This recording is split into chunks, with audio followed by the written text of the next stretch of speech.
The Backdoor GAA Podcast for 2023 is now brought to you by Steede Motor Group. For your personalised vehicle shopping experience, visit steedemotorgroup.ie. So delighted now to be joined by Galway senior hurler David Burke. Just to, I suppose, touch base on where the Galway senior hurlers are at for the season ahead, and talk to David about his inter-county career and a few different bits pieces. But David, thanks very much for coming on to the podcast. To get started, I suppose at the start of the year there was, I suppose, a few announcements that you had committed to Galway for another year. Were you always going back this year? Yeah, look, I don't know where the announcement came from. I didn't publicly announce anything. I suppose come back after the club.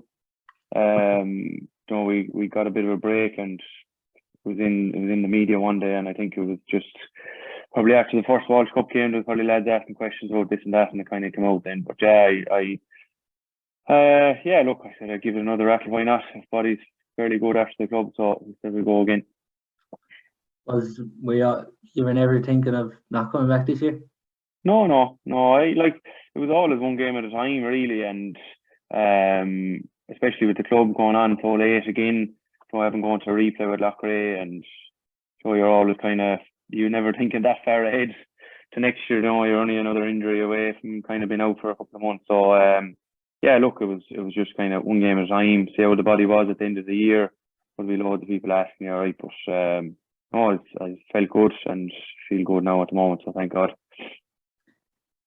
I presume after last year as well, there's probably, do you feel you obviously wanted to get back more than ever, but particularly with how close you were to Limerick, I suppose, in those last few minutes, there's, I suppose, probably a real optimism this year now, year two under Henry, and how close you did run Limerick in the end. Yeah, I think so. And we've been fairly close to Limerick in all the championship games we've kind of played them in. So it's probably a little bit frustrating because we obviously want to get over the line against them as well and win the game. So there's an element of that to it as well, and we don't kind of want to be kind of saying, oh, you're close enough when Limerick are the champions and you're not far off them. But at the end of the day, you still have to deliver and try and get over the line against them. But look, you never know this year what can happen. The round robin is such the way it is that you have to produce early on in the championship to be there at the end of the year. And obviously we don't play Limerick in Leinster, so we'll be keeping our head down and focus on those games first. And look, if we happen to meet, they are the standard bearers. They're 3-0-1, and we'll be kind of, I suppose, eager to kind of put things right. Because last year, like coming off the field, we were thereabouts, kind of with a couple of minutes to go. We probably felt if we'd even got level, or maybe we went a point ahead with a couple of minutes on the clock, it probably would have put Limerick in a position they wouldn't have been in a long time. So we're probably disappointed with that, and they got serious impact, obviously, from their subs coming off the bench as well. So I think going off the field that day, I was like, it's kind of unfinished business, and I suppose you're trying to deal with the disappointment initially, but there was a sense of we can get back here again if we would keep the head down and playing hard over the Christmas. Can this group win an All-Ireland? Sorry? Can this Galway group win the All-Ireland this year? Oh, definitely, yeah. Like there's huge talent there. I mean, it's a matter of just it's getting like we've been doing fierce well at minor, and a lot of them players have come through now, and there's a couple of young lads there on the panel now that have been in and have got game time and have done very well. So it's about getting through, and I suppose when they get their chance that they take it, obviously. And I think competition for places this year is going to be huge, and that's what you want. You want lads putting their hands up and keeping the squad, because it's going to take 20, 22, 3, 4 players plus on any given day to come off the bench. And when you play your in-house matches, which are very limited because you have so many league matches and you go straight into championship, that you need that competitiveness, and we definitely have that in the group. When you talk there about how close you've been to Limerick, like even you look at maybe the last 3 games in particular, in 18 in that final, 2020 you were close, and last year obviously particularly close. Then when you hear in the media, there's obviously a lot of talk about how do you break this Limerick system down, how do you go after the standard bearers, but I get the sense you don't feel that gap is as big as some people make it out to be. I don't think so. I think the biggest thing, Limerick have huge belief in each other as players on the field. They have huge trust in each other, and that's massive coming down the home straight in games. They've built that up obviously over the years, but they obviously have seriously talented players, and when you mix all that together, they've just huge belief in the system they're playing and the way they play, and they can adapt so many different styles to what teams throw at them. So that's why they obviously 3-0-1. So massive amount of teams have been trying different things against them, and look, I think looking at it, you just need to have all the work done in the background when you do, if you end up playing them. And as I said, with Munster Championship, you've seen Waterford going out after winning the league last year. We know anything can happen, so you have to kind of be prepared, do as well as you can in the league, keep the head down, work really hard, and be as best prepared for the first round of the championship. Like, we've Wexford at home now, and obviously haven't played them there. We've done no illusions that they'll be coming to Galway trying to get one up on us, and you have to get off to a good start in that round robin if you want to qualify. So look, if we don't get out of Leinster, there'll be no Limerick game. So we just need to keep focused on what we can do. You say do well in the league there, and you mentioned Waterford. The hurling league as a player, like a lot of different people talking about it after the opening weekend, saying that ultimately it probably has been undermined in the last few years when you're ultimately going into nearly a second league with the round robin contest. As players, what's the hurling league like for you?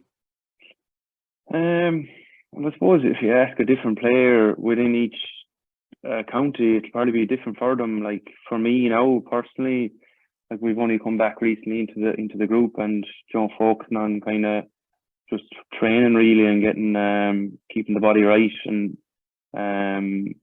like, it's obviously you weren't in the match day squad the last day, so it can be different. And I'm a bit older than a lot of the younger guys, so if a younger guy gets a chance to start, he's going to be obviously really eager. And I suppose I'm mindful as well of trying keeping the body right for the rest of the year, and so it's different for different players. But I think it's usually competitive. I think you've seen the last day in our game with Wexford, both managers had 7 starters from last year's final game that they played in 2022. So it's a huge balancing act, obviously, for the manager in terms of what players he's available to him because of injuries, and then what lads are playing, Fitzgibbon and stuff like that. And you can see loads of managers giving out the football with Sigerson as well. So it seems to be a real action-packed campaign for some players, and for others then they're either recovering from injury or they might play very little and are trying to break into it. So I think it's hard to know. I found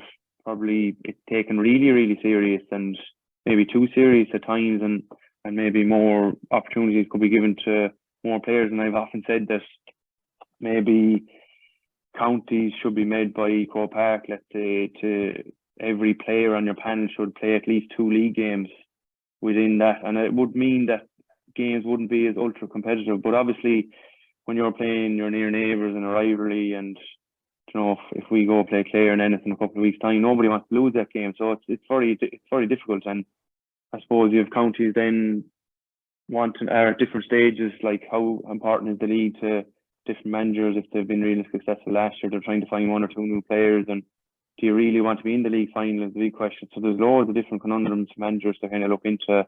But as a player, all you want to really focus on is kind of train really hard, getting into that league match. Ultimately, players just want to play a match. Like, they don't want to be kind of doing any extra running or training. They want to be on the field playing the matches at the weekend.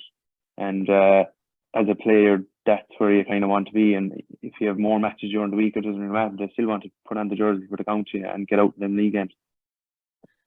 You talked there about younger players coming in now, and you're one of the most longest serving inter-county players.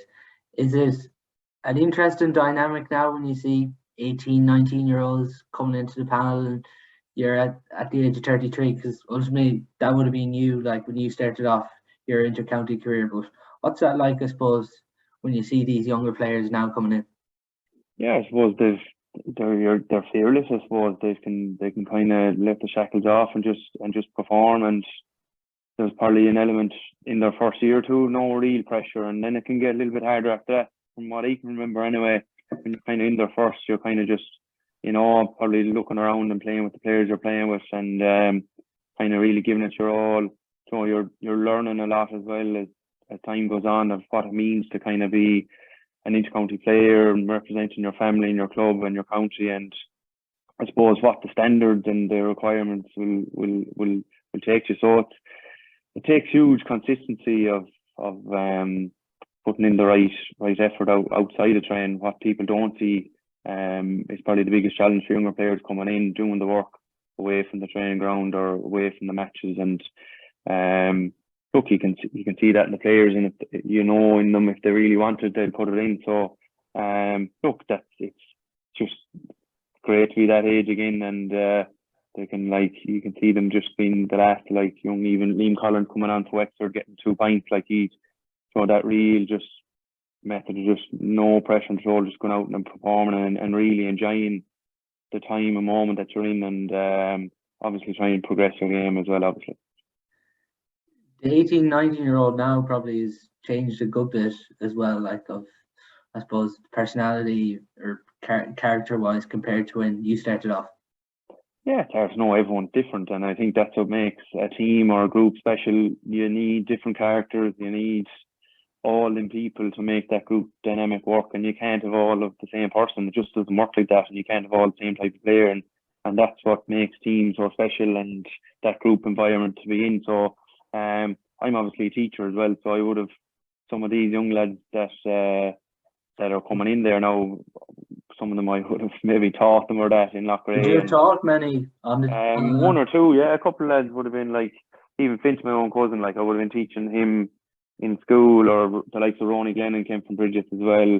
And you're kind of last year's managing the school team, trying to mark Gavin Lee out of it, and he's in there now with me, and so we're training there together now. So it's these lads are seriously talented players when they come in, and they're no different to the next guy. So I think it's just for them, it's just about trying keeping that consistency going as a young player all the time, and continuing to do the right thing. But yeah, look, as I said, there's different lads.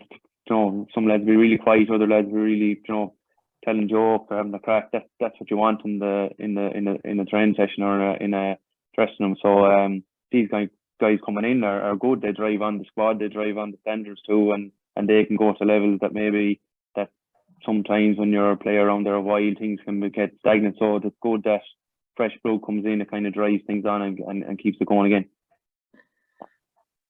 And you mentioned earlier on that you feel you can win the All-Ireland this year, but what's that one area that this group needs to go after to get to the Holy Grail, do you feel?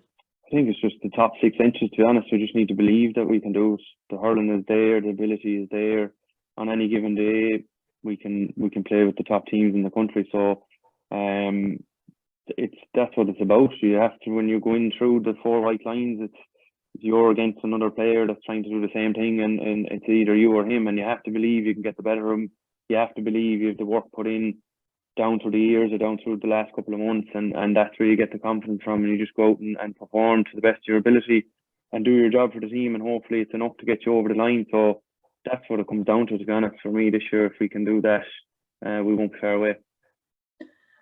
And even with some of those younger players, you mentioned Liam Collins and those, it's been referenced so many times that Galway struggle to get these minors through to the seniors, but it's obviously a lot harder now with it being 17s and everything. But do you think now we're starting to see these players from minors and 20s? Because even you're looking at, there's 6 or 7 lads already involved this year. Yeah, I think the game, I suppose, in the last 10 years to when I started, it has evolved again, I suppose, in terms of an S&C point of view.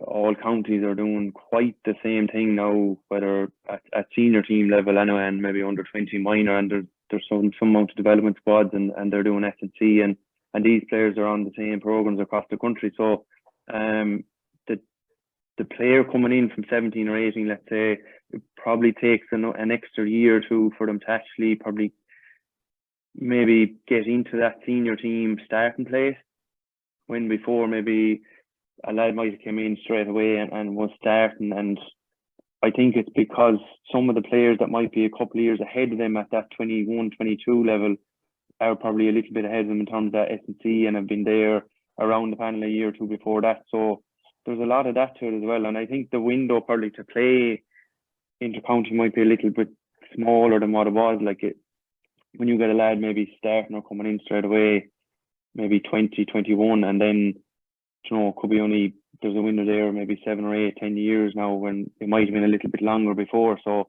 it is interesting to know, is a player probably physically ready after minor, and some players quite would be, some others won't. And at the end of the day, for me, it comes down to their hurling ability. Like if they're able to hurl, if they're able to perform at that level, why don't you start them? So I just think you see that a lot more. It's become a lot more standard across every inter-county team, where it might take an extra year or two for that player to come through from minor level.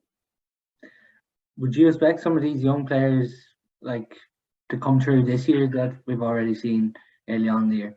Yeah, no, definitely. Like last year, we found a good few lads that put their hand up and got started and had serious campaigns. Like I know Jack Grealish and Darren Morrissey and Tom Mondin have been around a while, but like they really nailed down their positions and held onto their jerseys. Ronnie Glenn was probably a new lad that got Walsh Cup game last year and held onto his jersey. Got a niggly injury during the kind of at the start before we played Wexford in the round robin and probably set him back a bit. But there's bound to be 1 or 2 lads that are going to put their hand up again that have been there maybe a year, and that's great. Like that's what you need. You need these lads coming through. And look, you even look at the likes of Limerick, either win, they always have someone coming through that'll do something. I know they have their 18, 20 players, but they've always added in some fresh blood. Kilkenny done it for years. They've always freshened things up, and it's no different to any setup. And we have the players are there. It's just about getting the right mix on the field, I suppose. What were you like when Henry Shefflin was announced as manager? I was as surprised as everyone else. Delighted, obviously. Thrilled, because obviously you would have looked up to him. Like when I was younger, he was in his prime and stuff like that, and you watch him play for Kilkenny and his drive and ability to do what he did for the Kilkenny jersey. So you probably thought like it's great to have a lad like that in the dressing room. Now with us and being over the team. So yeah, there was a huge amount of excitement. Obviously when they announced it, they did really well to obviously secure him, and we obviously know the distance that he's putting in coming up and down there with himself and Richie O'Neill, his selector, which is a huge commitment, and they've young family. So the group and the squad are delighted that he's there, and it's now year 2. So hopefully we can do something this year. And what does he bring as a manager? I think what you see with him, like when he was a player, it's the same. He's the amount of work that they put in behind the scenes. He's just work rate. His ability to understand the game, to be able to talk to players probably individually. If they need a calm word or if they need a kick up the hole, like he wears his heart in his sleeve, and he's honest and he's tough, and that's what you need, and that's what we need here. And hopefully, a lot of the players have massive respect for him, and it's as the way he played. Like when you get out in the field, it's you and the marker, and you have to be able to beat the lads you're on, and it's much that you have to adapt in the game, and there's no certain scientific way of hurling.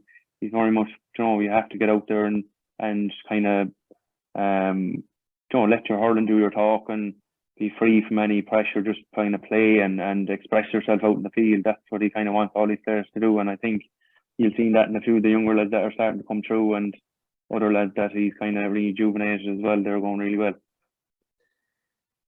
Do you see now like Henry trying to put his fingerprints onto this team in year 2, maybe similar style of playing to his successful Kilkenny team? Yeah, I think you can see the way it's all, and it's down to any successful team. It's built around that hard work and knowing your job and doing your job for the team, and it doesn't matter about anything else. It doesn't matter what lads get the scores. It's much about the lad creating the scores. It's his motto, the lad that does the unseen dirty work. So he's been there in them positions the lads that he has in his management team, they know exactly what they want, and you can see that there's a grit, there's a steeliness there, there's a consistency there, and we've had that, but he's built on that again. We've been playing good hurling, and I suppose it's putting it together over the course of 70 minutes, and it's putting it over the course of a league or a round robin campaign, that you put all these performances together and good performances, and that it doesn't blip or slip. So any day you go out or in the game, that it's real consistency every day and every match. And just with that Wexford game over the weekend, there's a very impressive second half performance down there. But you could really see that, particularly I thought from the forwards at the weekend, that all those 6 forwards were working and hunting in packs. It was nearly something different. Forwards coming deeper than usual, particularly Conor Whelan's role at the weekend. Yeah, definitely. I think as a unit, when we didn't have the ball, every lad was helping each other out to win it back, which is great to see. And we probably got some frees from the turnovers and some good scores from it. But that's what you want. Like that's a must. That's a given. That's expected of any player when they go out there, that they have that they put that effort in. But I think the biggest thing, when probably Wexford were on top early on and had a couple of wides, we still tried to do the right thing with the ball. We still tried, to give the ball to the man in the best position to get a score. We're still really working hard. And look, we still have loads to work on within every facet of the game. But it was really positive that we kind of ground out the first half and kind of worked our way back to being level at half time, which is really good to see. And Evan Niles scored some really tough frees, which kept the scoreboard ticking over for us in both halves. And at the end, I suppose the result, we created some good goal chances in the second half. But as I said, every league game is different for every manager, and Derry and Wexford they'll be buzzing when they're coming to town in April. So we just need to be mindful of that. It was a really good game and not get ahead of ourselves, and it's going to be all about championship in a couple of weeks' time. Even in that second half, there was 2 or 3 subs introduced earlier on, and they definitely did change things. But is that the thing this year? Do you feel now, like you talk about competition for places, but like not having some players, you might only get one chance? Is that the ruthless nature within the squad this year? Well, that's it. Like, it is definitely. And you look at inter-county setup early on in the league, certain players might get chances, and then it's very hard then maybe to get in after that, depending on injuries and stuff like that. So if you do get a chance, you kind of have to take it. And I remember as a young lad, you could be playing club under 21 matches in the spring with Fitzgibbon matches, and you're trying to play league matches as well. And when you get the jersey, you have to just try and play to the best of your ability and perform and try and stick with it. And look, there's a huge learning part to it as well. Like, don't get me wrong, when I was young, I was put in a midfield, and some days it didn't go well for me, definitely. And I was kind of given the jersey next day and trust and go back out there and try and do it again. So there is that thing to it. Well, some players mightn't go that well. Some they just need to forget about it, and if they get the chance again, that they try and take it again. So for those players that kind of come off, that'll be the kind of thinking that you have to kind of just get, when you get your chance again, to go for it. And that the lads that did come on did really, really well. Brian Kennan was very good and really sharp, and created some good goal chances even though we didn't get any. So look, that you need to find new lads. And when I suppose we've Cork next week coming to town, and week off then, and like different team might start the next day. So there's definitely a huge fight for places there, which is what you want. That's been something with Galway, racking up high point tallies in games, like your 20, 23 points every game. But sometimes you mightn't even get goals, and it can be referenced sometimes that there's a lack of goals in this Galway team, but it's not like you're not going for the goals. Is that just ultimately the way a game can work out? I think it can, yeah. I definitely think it can. And look, you see the way a lot of teams set up now with kind of 2 inside forwards and a floating 15 out the field, and half forwards doing their really workmanlike role of up and down the field. And I suppose sometimes forwards can get isolated, but what you kind of want is when you can't force a goal either, it can kind of happen, and you just need your forwards to be kind of on the one mind or this one I suppose wavelength really, and when they can sniff out a goal or really knowing there's a goal on that they can go and hunt for it. And I suppose with the new lads that have been added in over the last couple of maybe year or two and getting to know playing lads with different positions, that can take a little bit of time, but I think it's coming. I think any day we've gone out, we look dangerous enough. It's that final ball, maybe that final pass. Can we be more ruthless, more clinical up there when it is on? And look, hopefully we just need to obviously keep working on it. And as you know, goals are hugely important in games. They're huge momentum shifters. They can win your games definitely. So it's something that we'll be looking to improve on as the league goes on. And what's your favourite position, David? It's hard. Look, I've obviously played in midfield down through the years. So I've I suppose a lot of experience in playing out there, but it is a tough role obviously to playing from game to game. So it's probably the most enjoyable position. You can see a lot on the field, especially you're probably involved in every setup when the ball goes dead. So from a puck out point of view, you're in the game straight away. Whereas I suppose in different positions you might be in every puck out involved. So you have to be switched on mentally throughout the game. You can't switch off for a second. I suppose you're trying to help the back as much as you can, defend when you have to, and get up and attack with the forward as much as you have to. So there's a different role in it all the time in different games. So that'll be definitely one of the most enjoyable positions in the field for me anyway. Do you nearly get more freedom now as a midfielder compared to, like, you're seeing the work in every team that wing forwards are doing, that you're maybe getting more freedom to get into those attacking positions? Yeah, definitely. Like, I suppose it's as you said, every game can be a little bit different, and sometimes you might feel that you might just sit back a little bit more when your team is under the pump or that, and you have to try and find these gaps and get in and get up and support the forwards definitely, and make these runs through the middle to kind of penetrate defences, and they can create overlaps. And you can see some of the lads were doing them the last day in midfield. They got some good scores doing it. So it's, as I said, you're trying to get on the end of ball maybe in midfield, and you're really trying to, I suppose, find the balancing act of your role. You can't be bombing forward all the time either. Like, you're marking a man midfield as well that can be just doing as much as damage. So you have to be mindful of that. I suppose your whereabouts on the field all the time. Don't forget as well, this podcast is brought to you by Steede Motor Group. Just a point you did reference, David, early on in the podcast, keeping your body right. How are you keeping your body right throughout an inter-county season, round robin, league, club campaign? Very demanding year probably, and into this year now it has been for you, but how are you keeping that right? Yeah, well, look, I suppose since we lost the Dunley game, the management and Henry have given myself, Conor and Fintan a bit of a break there, which was, I suppose, from a mental point of view, like, it was a huge help. And I think I feel really refreshed anyway, and really hungry to kind of get back in there. And even in that time frame, you're kind of mindful of keeping yourself half right and stuff like that. And I suppose it's a continuous battle to try and get the right amount of rest and sleep, and hydration, sleep, and all the little small things that matter. But they do matter, because if you don't do them, you're not giving yourself enough of a chance to be able to train right.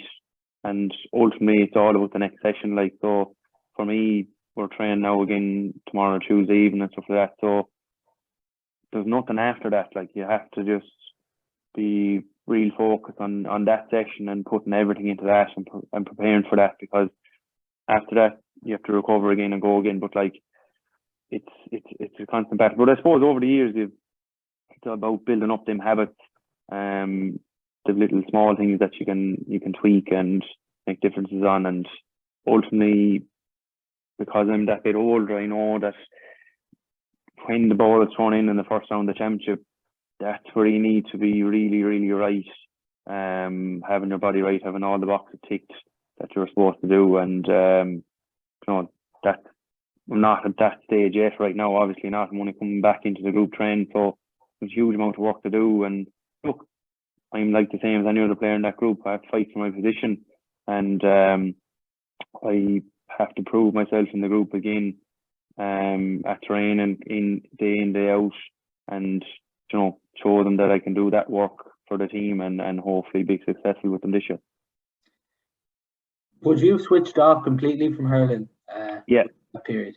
Definitely. Like just there, even for that couple of, it's very hard to do it because I suppose over the last couple of years, you're going from kind of county into club, and we've been kind of successful in that area. And even in school, I'd be hugely involved with the school team there in Bridget. So you're continuously kind of thinking about the game.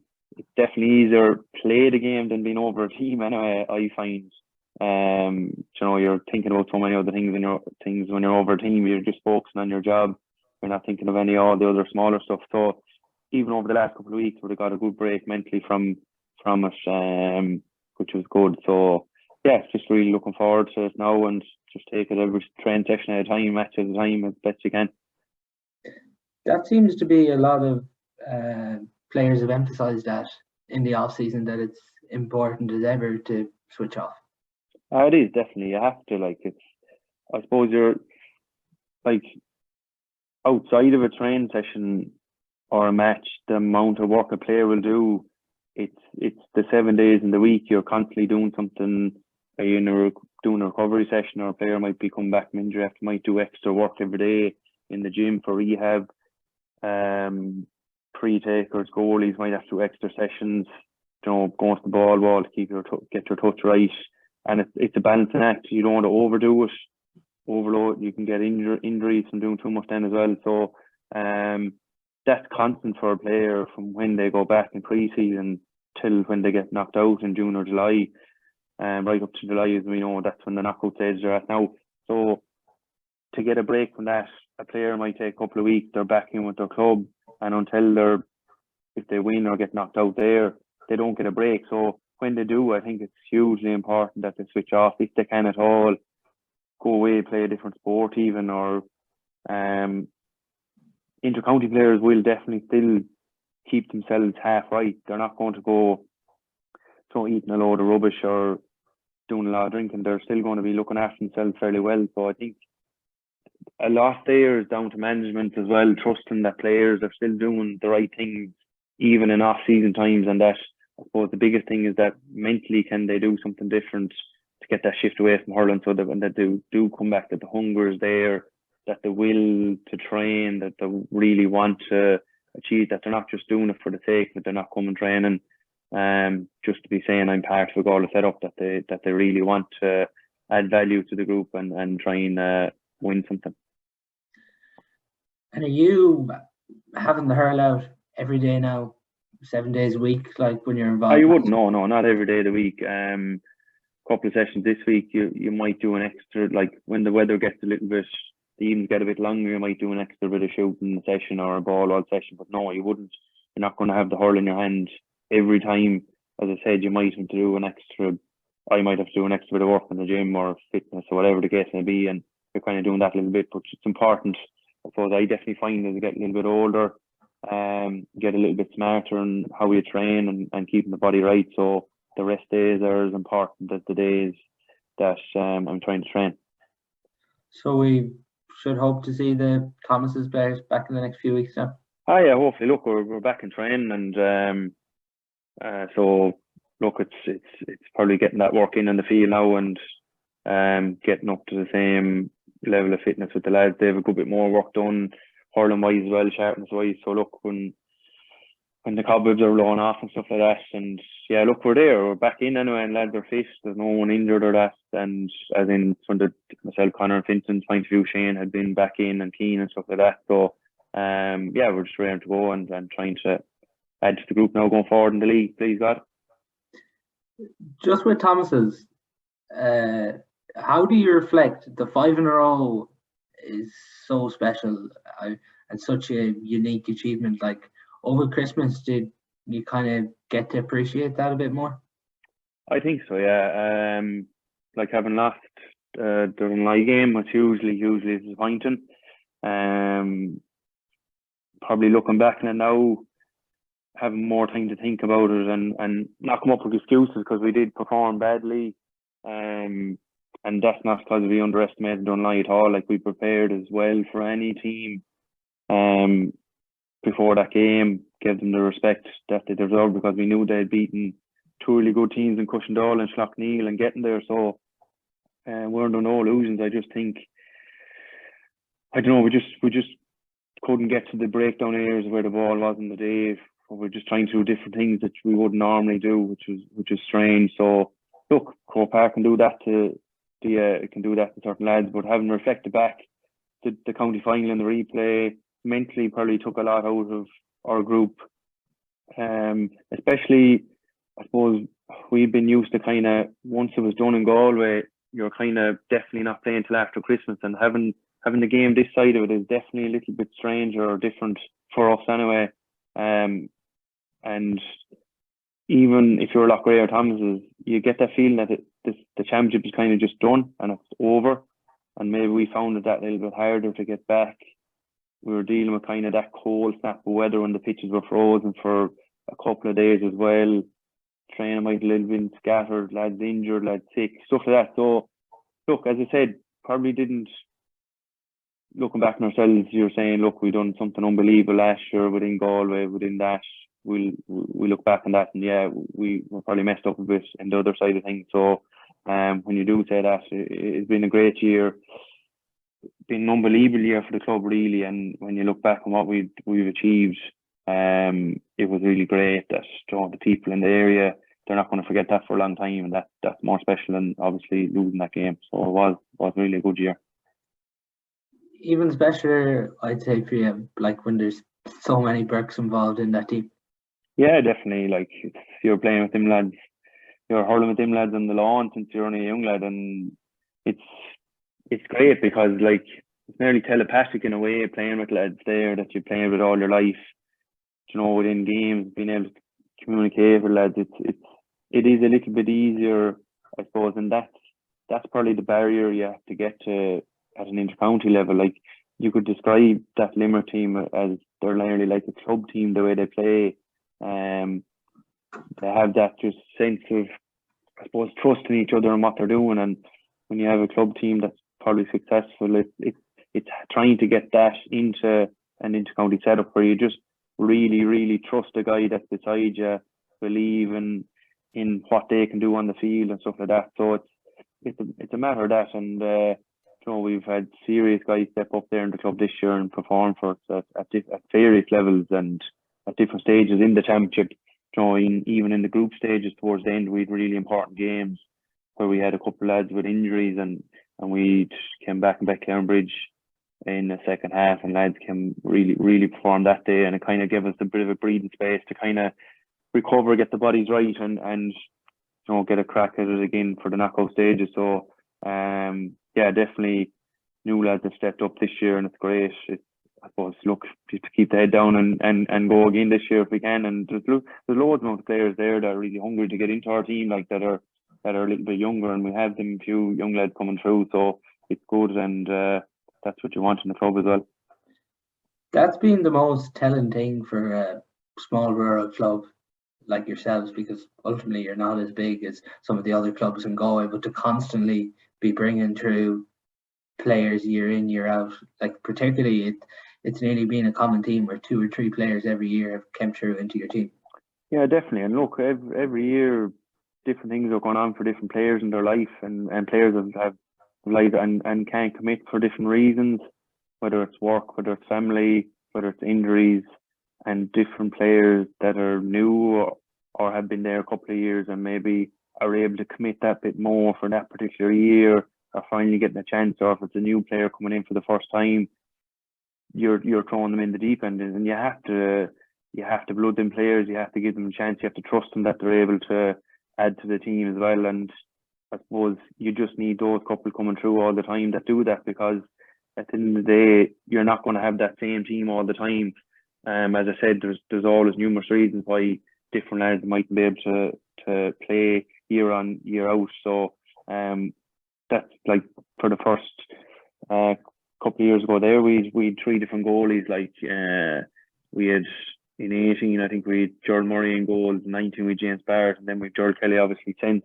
And like no other club would be able to do that. Like we've had, and them lads have played outfield as well. But it's the ability to kind of trust lads, put them into different roles, and once they're there, every lad is buying into what we're trying to do. And as I said, they believe that we can obviously be thereabouts at the end of the championship and give it a right crack. Just interested as well, David, you were involved in Joe Canning's Laker Gale there that was out last week. How did you find the whole process of being involved in that? Yeah, it was new, it was enjoyable. Joe obviously said to me, would I say a few words on the Laker Gale? I think it was a good while ago now since it's been recorded. I think it was last summer. So at the time, you have kind of recollection of what you said, but then so long had passed, you're kind of wondering, oh, geez, what did I say? I can't remember what like, and they only use a couple of clips out of the whole thing, but it was enjoyable experience, I suppose. Never kind of, you've always watched the programs on different players down through the years and different female sports stars as well. So it's been obviously good documentary on him. Obviously everyone knows how successful he was and the type of player he was, and they could have made a second episode on it, you know what I mean? There's so much stuff you could have talked about, there's so many scores you could have showed him doing this and that, but yeah, sure, look, he was an unbelievable player obviously to play with, and I was very lucky to play with him all the way up along at minor, under 21 senior. So yeah, it's look, probably a pity he's obviously retired. It would be great to still have, but obviously. Did you try and convince him to stay committed? No, look, I think when Joe makes up his mind about something, he committed so many things, and 1 or 2 little injuries as well. I probably maybe told him that he needed to step away, and like he's either all in or not. Like it's if he was there at Galway, the way he'd have to be at every train. He'd want to play every World Cup game. He'd want to play every league match. Like that's just the way he was. Like he right up till the end. I remember he went down to Wexford and played a league World Cup final under me all as well. Like so, you know, that when he's there, he's adding 100% of what he can give to the group. So, and he probably felt that just he wasn't going to be able to do that all the time, continuously, week in, week out of training. So, decided to call it a day. Which, look, it was a pity for him to go out the way he did. Joe would have been grand if he gave it another year, right? From my point of view. It was interesting to hear you speak on it when Joe used to read stuff about himself online, and like you were telling him to put the phone down. Like it was something that a lot of people wouldn't have expected that he would have done during his career. Yeah, I suppose. Look, he was all. As a player, kind of look motivation. Maybe when you're consistently involved and you're starting every game, and over the years you would have been obviously the first lad you put down the team sheet. Like, so you have to find. I suppose you're trying to find an angle to prepare yourself mentally for the game. And when you get to the stage where he would get to perform every day at a really high level, you're always looking for an edge. And look, he used different angles, different ways of doing that over the years, whether it's trying to prove people wrong, you know, and like as he said himself, no one else's opinion mattered of him, only his own family. Like, so he was always just, I suppose, mindful of that as well. So a little thing that might have been said about him in a paper or online or whatever, he would have used a little bit of that to help him, I suppose, motivate him for the game or stuff like that. So I think a lot of players will do that. I think any angle they can get at all, any group, any angle they can get, whether they make it up or not themselves, they're going to use. Would you do it yourself? Sorry? Would you do it yourself? I wouldn't have been not as much as Joe. Sure, he would have told me everything he was reading anyway, so I was getting it from him. And you'd hear from other lads. I wouldn't have been social media buff as much at all, so I would have completely been just away from that. There'd be nothing like reading anything like that on your phone. So for me, I just found that helpful. Like anyone's opinion of that's fine. It's their opinion.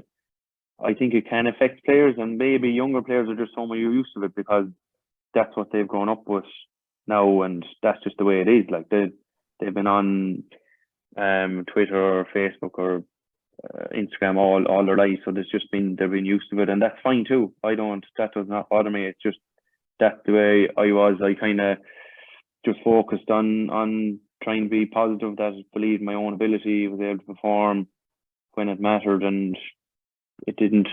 Like what was said online didn't bother me after that. And just to finish, David, a couple of quickfire questions for you. Your toughest opponent? Toughest opponent, probably be. I'll probably put down. I'll have to put down James Regan or Burke for that one. I'd say I'll keep it close to the club. Down through the years, been obviously marking them a club trend, so they've been knocking around midfield of me there for a long time. So I'd probably put down two of those. We have many they're out of training, so we have. So they're definitely two I'd put up there. And who's your toughest inter-county opponent then? Toughest inter-county then, I suppose like any of the. He put up one or two, like Darragh Donovan or the Limerick lads that would have marked Hegarty the last couple of years, or and then before that, Brendan Maher and Tip and Mike Fenny and Kilkenny down through the years. So they've probably been two really tough lads you'd have to mark. And as I said, many days went out against lads and from different counties as well, and had really tough battles with them. But I think there for a couple of years we'd played Tip and Kilkenny quite a bit. Tip in a few of the semi-finals and Kilkenny or that, maybe in them Leinster finals and found myself on those two players quite a bit. So they're definitely tough to get the better of anyway, that's for sure. Would you study footage of them players? You wouldn't like in other matches you'd see them playing, you'd probably watch the game, and down through the years you've been used to watching them play, but like you might watch maybe a couple of clips that the management team might put together, certain things they might do, stuff like that, but not a whole pile. Like hurling is a hugely instinctive game. Sometimes too much video analysis can, it can cause too much problems as well. It's small snippets that you probably need to prepare for different games, and you have to react differently within that. But definitely you'd have to watch little things and be mindful of what they might do in the game. And your best moment in your hurling career? Best moment in hurling career, well, look, I suppose winning that county final last December now, replay went in the following week, was probably up there with the best, and obviously winning that Club All-Ireland title back in 2013 was still definitely there. So I'd put either of those definitely number one, and obviously second or third you'd have probably Captain Galway right in 17 was probably one of the moments. So club first and county after that. And the team you most like to beat? Team I'd most like to beat? Yeah. I'd always have rows with Johnny Glynn actually over this. I always, I suppose, wanted to beat Kilkenny or that, because they were so successful at the time. Kind of now you're probably thinking of Limerick, you want to beat them, or Tip are always kind of local derby rivals.